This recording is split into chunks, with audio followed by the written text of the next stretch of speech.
Enable Wi-Fi Direct from the printer control panel and then print from an iPhone or iPad device directly to your HP LaserJet Pro printer. On the control panel, navigate to and open the Wi-Fi Direct status setting and then turn it on.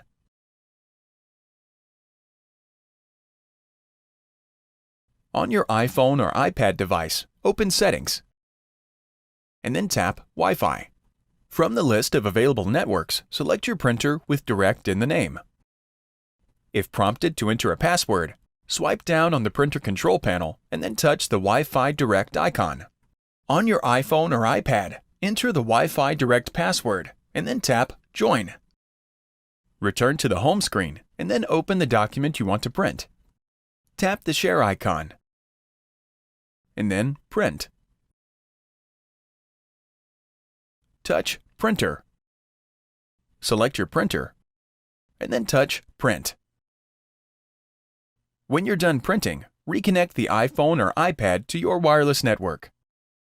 Before heading ahead into the video, in case you are facing any issue with your Netgear range extender device, get in touch with our Netgear experts. Thanks for watching, and don't forget to smash that like button and hit the subscribe button so that you don't miss any of our videos, and in the case face any problem, get in touch with the experts.